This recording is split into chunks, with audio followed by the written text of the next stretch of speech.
Now we're going to talk to Tim Karr. He's the campaign director for Free Press. They're looking out to make sure that we have net neutrality, and apparently that might be in some degree of trouble. Tim, welcome back to the Young Turks. Hey, thanks for having me. Good to have you here, man. So you wrote about the fate of the Internet decided in a back room. Tell me about that. Why is the fate of the Internet on the line, and what do you mean it's being decided in a back room? Well, we thought the fate of the Internet was going to be determined for a good thing. We had a president who came into office in early 2009 who was a big supporter of net neutrality, this idea that we have to protect the open architecture of the Internet, and he appointed to the Federal Communications Commission, which is the lead regulatory body that oversees the communication sector. He appointed as chairman a fellow by the name of Julius Genachowski, who is thought to be the main architect of Obama's net neutrality position. We have in the House, the House Leader Pelosi is a very strong supporter of net neutrality. So we are pretty sure that the fate of the Internet under the Obama administration would be to follow a path of openness and protect all of our users' ability to go online and basically choose where we go and what we want to do online without very powerful Internet gatekeepers, the kind of companies that sell Internet access like AT&T and Verizon and Comcast, without giving them the ability to block our freedom to choose what we do. So, all right, thank God. We got elected Obama, and these guys are the good guys. They're in, so everything's settled, right, Tim? We're safe. Well, I wish it were that simple. We've seen over the last year or so, we've seen this issue of what's called regulatory capture. It's happened in the mining sector, in the oil exploration sector, where you have a government agency that's basically become captive to the industry lobby. The industry spends so much money lobbying these regulators that the regulators think that their only job is to make the industry happy. And what we've seen at the FCC just this week in a story that broke in the Wall Street Journal just this morning is that the FCC, the Federal Communications Commission, may also be captive to the industry. Chairman Genachowski was there. He got on the job in 2009, appointed by Obama. He started pursuing this path of net neutrality, and he unleashed the Jabberwocky in Washington, which is the phone and cable lobby, who said, no way are you going to get net neutrality protections. We are going to spend tens of millions of dollars, employ hundreds of lobbyists, and pressure the FCC, attack the FCC on all sides. So what Genachowski has done in a meeting yesterday and today is he called in the lead lobbyists of the industry into a backroom meeting to try to determine the fate of the Internet. This is ridiculous. It's not industry that should determine the future of the Internet. It's the people who use the Internet who should determine the future of the Internet. And we've done a lot of organizing at Free Press and through the SaveTheInternet.com coalition with a whole range of groups that shows that there's a very strong public support for this issue of net neutrality. But Tim, hold on now. Wait a minute. There's got to be somebody in the room who represents the public and the consumer, right? I mean, I know that no. There isn't. Oh, really?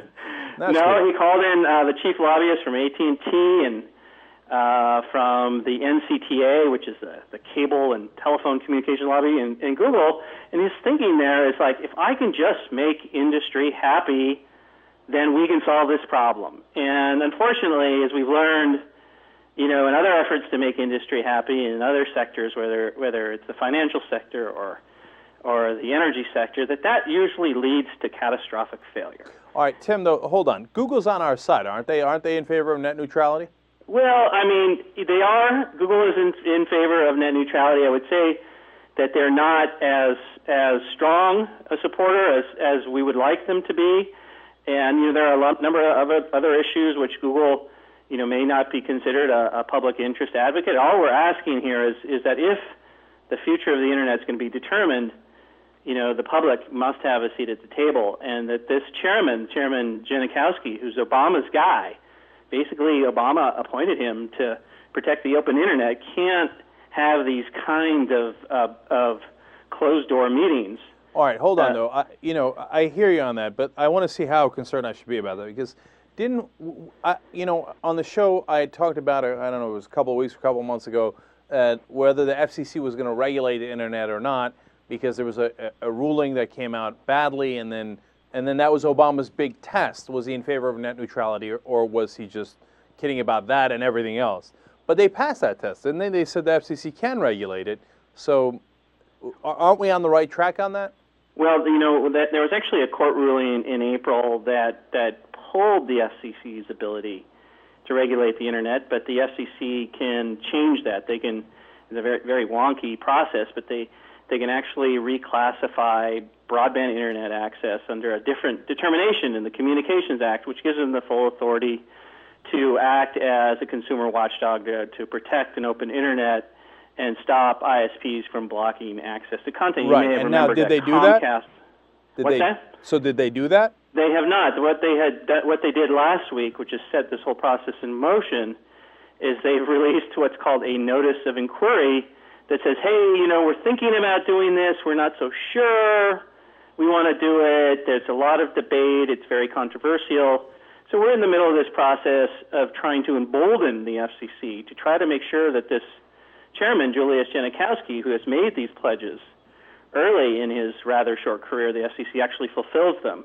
And what we're concerned about, and what this Wall Street Journal story indicates, is that he may be more interested in just pleasing the lobbyists than he's actually interested in fulfilling Obama's pledge to protect net neutrality. All right. See, I thought they had already made that decision. So, okay, now I see we're in a lot of trouble.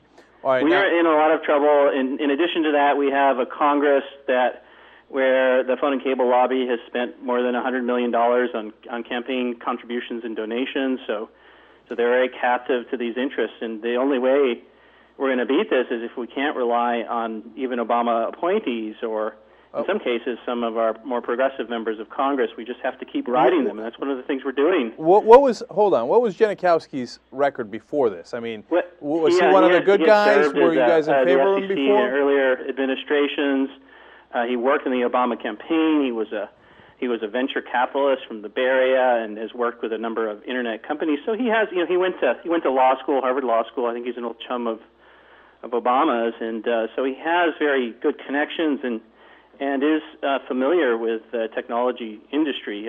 But I think he's sort of learning the politics of insider Washington and getting a pretty harsh. And you're really scared about this backroom deal. But I mean, why are you convinced that's the real deal? Like, for example, if Genachowski's talking to these industry figures, I don't have a problem with it. I mean, I want him to talk to everybody, talk to the public. And you mentioned in your article that they did, and 85% of the public said, for the love of God, net neutrality or something along those lines. You can fill me in on that. But I don't mind if he talks to industry. Why do you get a sense that that's where they're going to make the final deal, though? Well, we don't know for sure what direction they're going, but we have we've had some strong indications over the last couple of weeks that he indeed is succumbing to the industry pressure.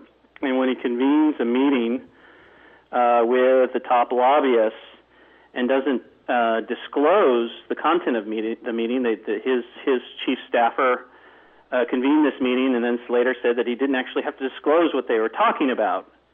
It goes against the sort of spirit of transparency and openness that this FCC and this administration has embraced, and it does indicate that there is some deal making going on that is to the exclusion of the public interest community. All right, Tim. And so we're making this stink.